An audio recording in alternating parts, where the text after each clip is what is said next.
میرا نام فضل الرحمان ہے اور آج ہم آپ کی خدمت میں ایک دفعہ پھر وائس آف جرمنی کے اسٹوڈیو سے حاضری خدمت ہیں۔ آج ہم دوبارہ آپ کی خدمت میں اپنے مقبول پروگرام ہوا شافی کے ساتھ آپ کی خدمت میں حاضر ہوئے ہیں۔ ہمارے ساتھ شامل گفتگو ہوں گے محترم ڈاکٹر لقمان نصیر صاحب۔ آج چونکہ آپ پہلی دفعہ ہمارے پروگرام میں تشریف لے کر آئے ہیں، ہم آپ کو ان کا مختصر تعارف کروائے دیتے ہیں۔ ڈاکٹر لقمان نصیر نے پاکستان سے DHMS کیا، اس کے بعد 10 سال پاکستان ہی میں ذاتی پریکٹس کی، اور اس کے بعد آپ افریقہ میں ملک بینن میں تشریف لے گئے۔ وہاں پر آپ نے 5 سال انسانیت کی خدمت کا اعزاز پایا۔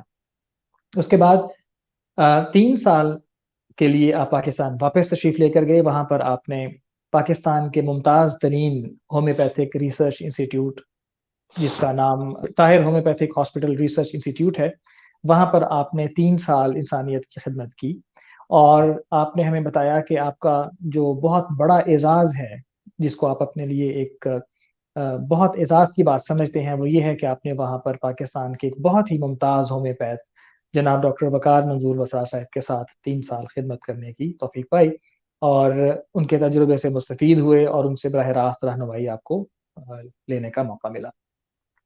اس کے بعد پھر آپ نے ہمیں بتایا ہے کہ آپ برطانیہ تشریف لائے، اور یہاں پر اس وقت آپ اپنی پریکٹس جو ہے وہ کر رہے ہیں، اور اس وسیع تجربے کے ساتھ اب آپ آج ہمارے پاس تشریف لائے ہیں۔ ہم نے ان سے درخواست کی تھی کہ آج کل جو اس وقت ایک موسم چل رہا ہے، الرجی کا موسم ہے یا اور بھی معاملات ہیں، اس میں جو سانس کی تکالیف ہیں اس بارے میں ہم سے گفتگو فرمائیں، اور ہماری طرف سے کچھ سوالات ہیں، کچھ ہم نے پہلے سے جو اعلان کیا ہوا تھا، اور ہمارے جو ویورز ہیں ان کی طرف سے بھی کچھ سوالات ہمیں پہنچے، تو وہ ہم آپ سے کریں گے۔ السلام علیکم ڈاکٹر صاحب، آپ کا بہت شکریہ، آپ ہمارے پروگرام میں تشریف لے کر آئے۔ کیا حال ہے آپ کے؟ ٹھیک ٹھاک ہیں؟ وعلیکم السلام ورحمۃ اللہ وبرکاتہ۔ جزاکم اللہ حسن جزا۔ آپ کے کہنے پہ خاکسار یہاں پہ حاضر ہوا ہے۔ آپ کا بہت شکریہ کہ آپ نے یہ موقع عطا کیا۔ ڈاکٹر صاحب، الحمدللہ میں ٹھیک ہوں۔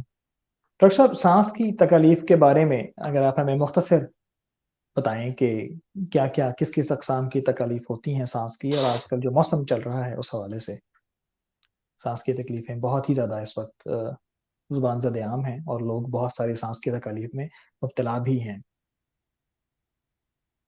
سانس کی تکالیف کا جہاں تک تعلق ہے، سانس جو بیسک چیز ہوتی ہے وہ لنگز کے حوالے سے ہے کہ پھیپھڑوں میں سانس کسی سوزش کی وجہ سے یا اس میں نالیوں کی تنگی کی وجہ سے وہ سانس میں دقت ہوتی ہے۔ اس میں مختلف بیماریوں ہوتی ہیں۔ دمہ جو سب سے پہلا اس میں ہے، دمے میں آگے جا کے 2-3 اقسام ہوتی ہیں۔ بلغمی دمہ ہے جس کو ہم بلغم کی وجہ سے سانس میں دقت ہوتی ہے۔ دوسرا یہ ہے کہ اس میں خشک دمہ جسے ہم کہتے ہیں، وہ خشک کھانسی کی صورت اختیار کر جاتا ہے جس کی وجہ سے سانس میں تنگی ہوتی ہے۔ پھر اسی طرح اس میں زکام، کھانسی میں آگے پھر آ کے تر کھانسی ہوتی ہے جس میں بلغم بہت زیادہ آتی ہے۔ مریض جو ہے وہ کھانستے کھانستے بلغم کافی نکالتا ہے۔ اسی میں خشک کھانسی جو ہے وہ آتی ہے۔ اور پھر سب سے زیادہ جہاں ہم رہ رہے ہیں یہاں پولن الرجی کے حوالے سے جو موسمیاتی تبدیلیاں یہاں آتی ہیں، اس وجہ سے زیادہ تر افراد کو یہاں پولن الرجی کی تکلیف ہوتی ہے۔ ڈاکٹر اب صاحب، یہ جو الرجی سے ہونے والی سانس کی تکلیف ہے، اس بارے میں تھوڑا سا بتائیں کہ یہ کیا ہے؟ جی، الرجی ایک سوزش ہوتی ہے جو کہ آپ کی نالیوں کے اندر اریٹیشن پیدا کرتی ہے، جس کی وجہ سے وہ آپ کا امیون سسٹم ویک ہو جاتا ہے، اور اس کی وجہ سے آپ ایک چیز سے حساس ہو جاتے ہیں، جیسے کہ موسم سے، پھولوں سے، نمی سے، یا گرد آلود مٹی وغیرہ جو ہوتی ہے اس سے یعنی آپ کا کہنے کا مریض جو مقصد یہ ہے کہ حساسیت رکھتا ہاں، ہے۔ آپ کا کہنے کا مقصد یہ ہے کہ پھولوں کے ذرات ہوں یا گرد کے ذرات ہوں، جب وہ ذرات سانس کے نظام تنفس میں انسان کے جب داخل ہوتے ہیں تو انسان کا جسم حساسیت کی وجہ سے اس کے متعلق ریئیکٹ کرتا ہے، اور وہ جی جو ریئیکشن ہے وہ سوزش کی صورت میں داخل ہوتا ہے، اور اس سوزش کی وجہ سے جو سانس کی نالی میں تنگی ہوتی ہے وہ سانس کی تکلیف ہوتی ہے، اور اس میں جو ریشز ہوتے ہیں اس وجہ سے کھانسی اور پھر بعد میں درد اور اس طرح کے معاملات پھر آگے سے مزید اگلے انفیکشن تک جو ہے معاملہ وہ خدا نخواستہ پہنچ سکتا ہے۔ تو اس بارے میں حفظ ما تقدم بتائیں گے پہلے، یا آپ یہ بتانا چاہیں گے کہ سانس کی یہ تکلیف ہے، اس کی یہ دوائی ہے، جیسے آپ مناسب سمجھیں بات کو لے کر آگے چلیے۔ جی بالکل آپ نے ٹھیک فرمایا کہ وہ سوزش آگے جا کے آپ کی بیماری کو آہستہ آہستہ جب وہ مریض کو کرتا ہے تو اس میں ہوتا یہ ہے کہ سوزش شروع ہوتی ہے، اور آغاز میں پیشنٹ اس چیز کو نہیں سمجھتا کہ یہ کوئی بیماری کی صورت ہے۔ اگر آغاز میں اس چیز کو پکڑ لیا جائے تو وہ بیماری کی شکل ہی نہیں بنتی۔ اب اس میں آپ کو سٹیپس بائی سٹیپ جو ہم علاج کرتے ہیں، یا کہہ لیں کہ ایکیوٹ ڈیزیز کی صورت میں پیشنٹ جب ہمارے پاس آتا ہے تو اس وقت ہم اسے کس انداز میں ٹریٹ کرتے ہیں وہ میں آپ کے سامنے رکھوں گا۔ سب سے ڈاکٹر صاحب، پہلے آپ علامات کے حوالے سے، چونکہ ہومیوپیتھک کا جو نظام علاج ہے یا طریقہ کار جو ہے وہ علامات پر ہوتا ہے، تو ہومیوپیتھک میں آپ مجموعی طور پر کوئی آتا ہے کہ جی مجھے سانس کی تکلیف ہے، یا مجھے علم ہے کہ میں الرجک ہوں مختلف چیزوں سے اور اب میرا الرجی کا موسم ہے، تو آپ اسے ایک پیٹ دوائی، ایک نسخہ دے دیتے ہیں، یا اس ہر بندے کو آپ اس کے علامات کے حساب سے مختلف دوائی دیتے ہیں؟ جی یہ آپ نے بہت اچھا سوال کیا ہے۔ بنیادی طور پہ اگر ہومیوپیتھی کو صحیح معنوں میں ہم نے علاج کرنا ہے اور کہ مریض دیر پا ٹھیک رہے، تو وہ بہتر علاج یہ ہے کہ اس کو اس کی علامات اور مزاج کے مطابق علاج کیا جائے۔ آپ نے بہت اچھا سوال کیا ہے۔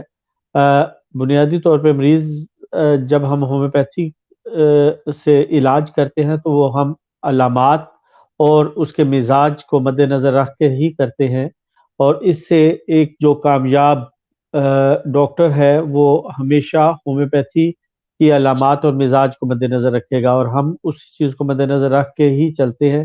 اور جب میں اپنی پریکٹس کے حوالے سے بتاؤں گا کہ میرے پاس جب ایسے پیشنٹ آتے ہیں تو میں ان کو ان کے مزاج اور علامات کے مطابق کوشش یہ کرتا ہوں کہ کم سے کم دوائی دی جائے تاکہ مریض مستقل طور پہ ٹھیک ہو۔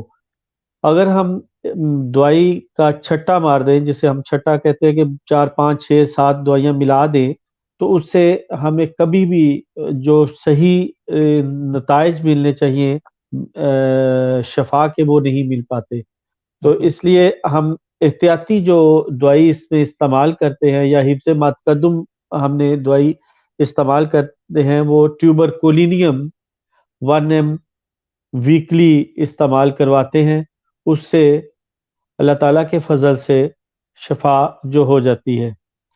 اگر مریض اس کے باوجود کور نہیں ہوتا تو اس میں پھر ہم یہ کرتے ہیں کہ اس کے آنے والی جو دوسری علامات ہیں ان کو مد نظر رکھ کے مختلف دوائیاں ہیں، خاص طور پہ جو ہم استعمال کرتے ہیں وہ ایکونائٹ ہے، جو آغاز میں ہوتی ہے، جو اگر آپ 24 گھنٹے کے اندر اندر اگر مریض ہمارے پاس پہنچ جاتا ہے تو ایکونائٹ کو ہم استعمال کرتے ہیں، اور مریض اللہ تعالیٰ کے فضل سے شفا یاب ہو جاتا ہے۔ ناظرین، ڈاکٹر صاحب جو دوائیاں بتاتے جا رہے ہیں ان کو نسخے کے حساب سے ہم یہاں اسکرین پر آپ کے سامنے کوشش کریں گے کہ وہ لکھ کر صحیح سپیلنگز کے ساتھ یہاں پر لگا دیں۔ آپ کو کسی کو اگر دوائی کی ضرورت ہو تو وہ اس کو دوائی کو یہاں سے نوٹ کر سکتے ہیں۔ اس کے علاوہ بھی ڈاکٹر صاحب بعد میں بھی ہمارے پاس آپ کے سوالات کے لیے موجود رہیں گے۔ پروگرام کو نشر ہونے کے بعد اگر کوئی سوال یا کوئی بات رہ جائے تو آپ وائس آف جرمنی کے دیے ہوئے ٹیلی گرام میسنجر یا واٹس ایپ میسنجر پر رابطے کے نمبر سے ہم سے رابطہ کر سکتے ہیں۔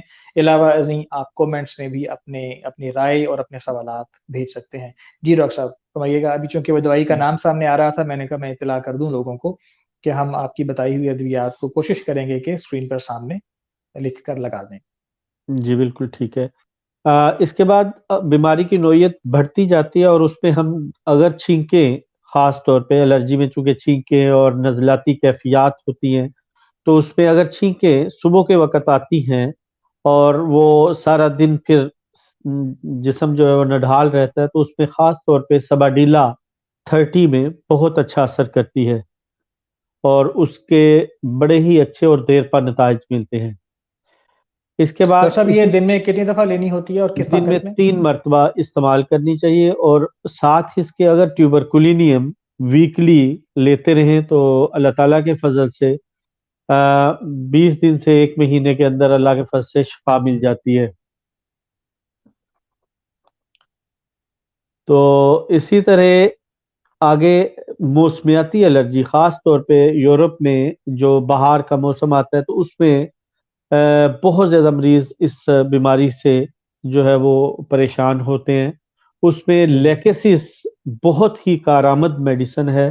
لیکسس 200 جو ہے وہ ڈیلی اگر لی جائے تو اللہ تعالیٰ کے فضل سے 15 سے 20 دن میں بہت حد تک شفا ہو جاتی ہے۔ جہاں تک شفا کا تعلق ہے وہ میں یہاں تھوڑی سی وضاحت کرنا چاہوں گا کہ محض خدا تعالیٰ کے فضل سے شفا ملتی ہے، ڈاکٹر کے تجربہ یا ڈاکٹر کی کہنے سے شفا نہیں ملتی۔ اس لیے یہ ہر مریض ذہن میں رکھے کہ اگر 10 سے 15 دن میں ایک دوائی اثر نہیں کرتی تو لازمی آپ کسی اچھے مستند ہومیو ڈاکٹر سے رابطہ کر لیں، یا ہمارے سے رابطہ کر کے اپنی مکمل علامات جو ہیں وہ بیان کر کے تو دوائی تجویز کروا سکتے ہیں۔ چونکہ یہ ایک جنرلی دوائیاں ہم آپ کو بتا رہے ہیں جو روٹین میں ہمارے تجربہ میں آئی ہیں، وہ آپ کے سامنے ہم رکھ رہے ہیں۔ اسی طرح آگے الرجی کی وجہ سے دمہ کی کیفیت ہو جاتی ہے، اور آکسیجن کی کمی ہونے کی وجہ سے سانس میں تکلیف ہونی شروع ہو جاتی ہے، اور اس میں خاص طور پہ ہم جو استعمال کرتے ہیں بیسیلینم، ایک بہت ہی اچھی دوائی ہے جس کو ہم استعمال کرتے ہیں، جیسے ٹیوبرکولینیم ہے اور بیسیلینم ہے۔ اگر اس کو ہم آلٹرنیٹ کر کے ویکلی ایک ہفتے یہ دوائی لے لی جائے اور دوسرے ہفتے دوسری دوائی لے لی جائے تو اس سے اللہ تعالیٰ کے فضل سے کافی حد تک شفا ہو جاتی ہے۔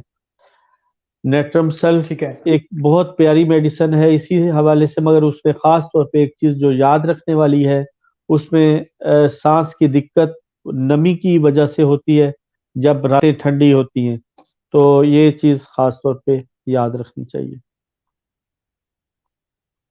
جی ڈاکٹر صاحب جی یہ جو الرجی وغیرہ کا سیزن آتا ہے، بہت سارے مریضوں کو جن میں میں بھی شامل ہوں، پہلے سے پتا ہوتا ہے کہ ہمارا الرجی کا سیزن اب شروع ہونے والا ہے اور سانس کی تکالیف ہو جائیں گی، الرجی کی اور بھی علامات ہوتی ہیں، آنکھ میں بھی تکالیف ہونے شروع ہو جاتی ہیں۔ آج چونکہ ہم نظام تنفس کے متعلق بات کر رہے ہیں، اس لیے ہم اسی پر توجہ دیں گے۔ کیا ایسا ممکن ہے کہ انسان اس تکلیف کو شروع ہونے سے پہلے ہی حفظ ما تقدم کے طور پر کچھ کر لے؟ کیا ایسا کچھ ممکن ہوتا ہے؟ بالکل آپ کی بات بجا ہے، اور یہ واقعتاً جو پولن الرجی ہے، مریض اتنا حساس ہو جاتا ہے کہ جیسے ہی وہ موسم آنے والا ہوتا ہے اس کو ایک پریشانی لاحق ہونی شروع ہو جاتی ہے کہ اب میری حالت جو ہے وہ بری ہو جائے گی۔ تو اس میں اگر وہ جب وہ مرض شروع ہونے والا ہوتا ہے یا وہ وقت آنے والا ہوتا ہے اس سے 1 مہینہ پہلے وہ ٹیوبرکولینیم 1 m پہلی خوراک لے کے اس کے بعد 48 گھنٹے کے بعد 48 آورز کے بعد وہ لیکسس 200 15 دن ریگولر لے تو اللہ کے فضل سے بہت حد تک اس چیز سے افاقہ ہوگا۔ اس کے اچھا، ساتھ ساتھ ایک مددگار دوائی جو بہت ہی اچھی اثر کرتی ہے اس سلسلہ میں، وہ ہے اسپیڈوسپرما مدر ٹنکچر۔ وہ اگر دن میں 2 مرتبہ پہلے لے لیں، اگر بیماری شدت ہوتی ہے یا بیماری شروع ہو چکی ہوتی ہے یا سانس کی دقت ہونی شروع ہو جاتی ہے الرجی کی وجہ سے، تو اس میں پھر اس دوائی کو 3 ٹائم بھی لے سکتے ہیں حسب ضرورت۔ ڈاکٹر صاحب ابھی پہلے بھی کچھ منٹ پہلے بھی آپ نے مرکب ادویات بتائیں، مختلف ادویات کو ساتھ ساتھ لینا، تو اس بارے میں جو میرے ذہن میں سوال آتا ہے وہ یہ ہے کہ کیا ان تینوں دوائیوں کو ایک ہی شیشی میں یکجا بنا لیا جائے، ایک کمپاؤنڈ تیار کر لیا جائے، یا ہر دوائی کو الگ الگ مختلف دورانیے سے استعمال کیا جانا چاہیے؟ دیکھیں مرکب جو ہوتا ہے، پہلی بات یہ ہے کہ ہومیوپیتھی کے اصول کے خلاف ہے، مگر مرکب ان دوائیوں کا بن نہیں سکتا کیونکہ یہ مختلف طاقتوں میں ہیں۔ پہلی بات یہ ہے کہ پوٹینسیز ان کی ڈیفرنٹ ہیں، ٹھیک ہے، اور دوسرا یہ ہے کہ ان کے مرکبات اس حوالے سے بھی نہیں بن سکتے کہ ایک دوائی، چونکہ جو ہومیوپیتھی جانتا ہے وہ اس چیز کو جانتا ہوگا. وہ ایک نیا ٹاپک ہمارا شروع ہو جائے گا مگر وہ بعد میں ہم کریں گے. نوسوڈز ہوتی ہیں ان کو ہم اس طرح نہیں ملاتے, اس کا طریقہ کار ہوتا ہے اس کے مطابق. تو اس لیے نوسوڈز ہم آپ کو دے رہے ہیں ہائپرٹینسی میں, جو کہ 48 آورز کا ڈفرنس ڈال کے نیکسٹ میڈیسن شروع کی جاتی ہے تاکہ پہلی میڈیسن اپنا باڈی میں ایک اچھا اثر کر لے. اس کے بعد ہم دوسری میڈیسن جو کہ ایک سنگل ریمیڈی کے طور پہ ہے اس کو استعمال کروایا جا سکتا ہے, مگر وقت آپس میں فرق ضرور رکھے تاکہ باڈی کے اندر جو میڈیسن نے اپنا اثر کرنا ہے وہ مکمل طور پہ کرے. اگر ہم وہ مرکب بنا دیں گے دوائی اپنا مکمل اثر نہیں کر پائے گی. یہ ڈاکٹر میرے صاحب ہمارا تجربے چونکہ کا. آج کا پروگرام کا وقت بہت مختصر ہے اور ہم انشاءاللہ اگلے ہفتے یا اتوار والے دن ہم اپنے ناظرین کی خدمت میں دوبارہ حاضر ہوں گے. میں یہ پوچھنا چاہتا ہوں کہ اس حوالے سے مزید کوئی اور دوائی یا کوئی اور حفظ ما تقدم یا کوئی ایسی علامت جو آپ سمجھتے ہوں کہ بہت امپورٹنٹ ہے. مثال کے طور پر ایک چیز تو یہ ہے کہ نظام تنفس کے حوالے سے یہ ایک بہت حساس معاملہ ہے. اگر کسی بندے کو ایسی کوئی بھی تکلیف کا سامنا کرنا پڑے اور اس کو محسوس ہو رہا ہو کہ اس کو سانس کی تکلیف بہت زیادہ ہو رہی ہے, تو ہومیوپیتھک دوائی یا کوئی بھی دوائی اپنی جگہ پر, لیکن یہاں پر یورپ میں اور ممالک میں بھی جہاں جہاں پر ڈاکٹرز کا انتظام اور نظام موجود ہے ایمبولینس وغیرہ کا, وہ فوری طور پر سب سے پہلے بلا لینی چاہیے تاکہ کسی قسم کا نقصان یا تکلیف سے بچا جا سکے. اور جو ادویات ہیں ڈاکٹر صاحب یہ بھی آپ بتا دیجیے کہ کس حد تک کی علامات ہوں تو دوائی کا پتہ لگتا ہے کہ بہتری ہو رہی ہے, اور کس حد تک پھر انسان کو فوری طور پر جو ہے وہ ایمرجنسی کی طرف بھی رخ کرنا پڑ سکتا ہے یا کرنا چاہیے, اور مزید برداشت کر کے اپنے آپ کو مزید کسی نقصان میں یا خطرے میں نہیں ڈالنا چاہیے. بالکل بالکل آپ نے ٹھیک فرمایا ہے. بنیادی طور پہ بات یہ ہے کہ جب بھی اس چیز کو مریض دیکھے کہ میری حالت غیر ہو رہی ہے تو پہلے جان بچانا ضروری ہے. اس کے لیے یہ ضروری نہیں ہے کہ ہومیوپیتھی علاج کیا جا رہا ہے یا ایلوپیتھی کیا جا رہا ہے, مقصد شفا ہے. اس لیے فوری طور پہ اس کا ہاسپٹلائز ہونا یا ایلوپیتھک میڈیسن اینٹی الرجیز آتی ہیں وہ لے سکتا ہے, مگر اس سے پہلے اگر وہ چاہتا ہے کہ مکمل علاج ہو تو اس کے لیے اسے بر وقت اس چیز کو کور کرنا چاہیے. اس کے لیے جیسے میں نے پہلے گزارش کی ہے کہ ٹیوبرکلینیم ایک بہت ہی اچھی میڈیسن ہے. اگر اسے پتا ہے کہ میرا ایسے موسم میں کیفیت بگڑتی ہے تو اس میں وہ ٹیوبرکلینیم جو ہے ویکلی لیتا رہے. ہاں اگر وہ طبیعت بالکل ٹھیک بھی ہے اور اس صورت میں یہ ٹیوبرکلینیم منتھلی ایک خوراک لے سکتا ہے. یہ چیز ہے. ٹھیک ہے ڈاکٹر صاحب, اس حوالے سے کوئی اور بات آپ کرنا چاہتے ہوں, کوئی اور اس بارے میں آپ مشورہ دینا چاہتے ہوں, کوئی چیز رہ گئی ہو جو ہم پوچھ نہ پائے ہوں اس حوالے سے, تو آپ بتائیے گا تاکہ ہم پھر اس کے بعد پروگرام کو کلوز کریں, اور انشاءاللہ پھر اپنے اس پہلے پروگرام کے بعد جو ایک قسم کا تعارفی پروگرام ہے پھر ہم باقاعدہ اپنے پروگرام کے سلسلے کی جانب انشاءاللہ اگلے ہفتے سے پھر رواں دواں ہوں گے. بالکل ٹھیک. میں صرف ایک بات اضافہ کرنا چاہوں گا, وہ یہ ہے کہ ہر چیز جو بیماری ہوتی ہے اس سے بچاؤ کے لیے سب سے زیادہ احتیاطی تدابیر ہوتی ہیں. اگر ایک مریض احتیاط سے چلے تو وہ بیماری سے کافی حد تک بچ سکتا ہے. الرجی کا جہاں تک تعلق ہے, میں چونکہ آج ہم سانس کے حوالے سے پروگرام کر رہے ہیں تو سانس کے حوالے سے سب سے جو مین چیز ہے وہ یہ ہے کہ نیم گرم پانی کا استعمال ریگولر بیسس پہ کرنے کی عادت بنائیں. وہ باڈی کو کافی حد تک ریلیکس بھی رکھتا ہے, آپ کی سانس کی نالیوں کو کھلا بھی رکھتا ہے اور آئل نہیں جمنے دیتا. دوسرے نمبر پہ جو یہاں ہم یورپ میں رہ رہے ہیں یہاں پہ فاسٹ فوڈز کا استعمال بہت زیادہ ہے. اس کے استعمال سے بچا جائے جتنا بھی ہو سکتا ہے, کیونکہ آئلی چیزیں جب آپ استعمال کرتے ہیں اوپر سے ٹھنڈی کوئی بھی چیز استعمال کرتے ہیں تو وہ آپ کے سانس کی نالیوں میں اس کے کولیسٹرول کی صورت میں یا چربی کی صورت میں وہ اس کے اثرات جم جاتے جاتے ہیں. ہیں, وہ اثرات مرتب ہوتے ہیں جو کہ نقصان کا باعث ہوتے ہیں اور بعد میں سانس کی دقت کا باعث بنتے ہیں.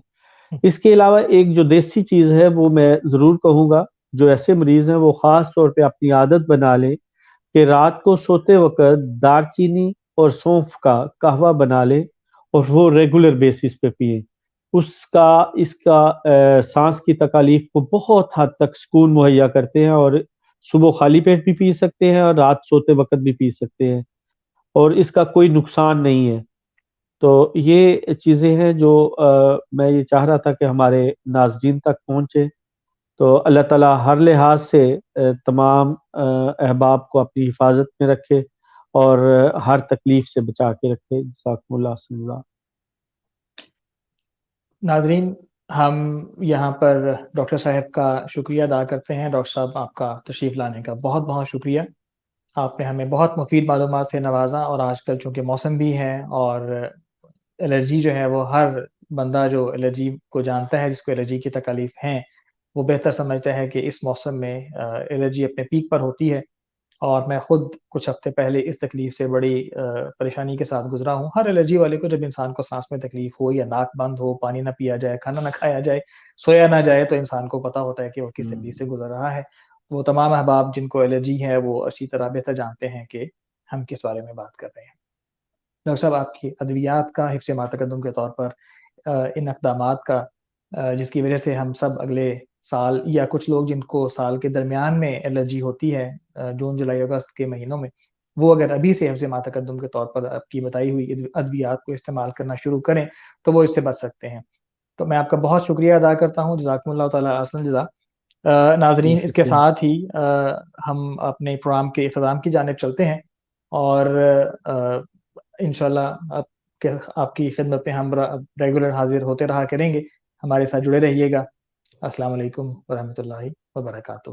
اگر آپ سانس کی بیماریوں کے متعلق مزید تفصیلات جاننا چاہیں تو اس کے لیے آپ کو ہماری ویب سائٹ allahshafi.com پر جانا ہوگا. جب ویب سائٹ آپ کے سامنے کھلے اس طرح سے، تو پھر یہاں آپ سانس کی بیماریوں کو سلیکٹ کریں، اور اس کے بعد آپ کے سامنے ایک لسٹ کھل جائے گی، اور اس میں سے اپنی مطلوبہ دلچسپی کی جو بھی تحریر ہے آپ اس کو کھول سکتے ہیں. کھانسی اور ہومیوپیتھی ادویات، نمونیا، دمہ اور اس کے اسباب اور علاج، کالی کھانسی، پھیپھڑوں میں پانی، اور کھانسی کے لیے خشک اور تر جو بھی کھانسی ہے اس کے لیے جو گھر میں روزمرہ استعمال ہونے والی چیزیں ہیں وہ آپ کے سامنے آ جائیں گی.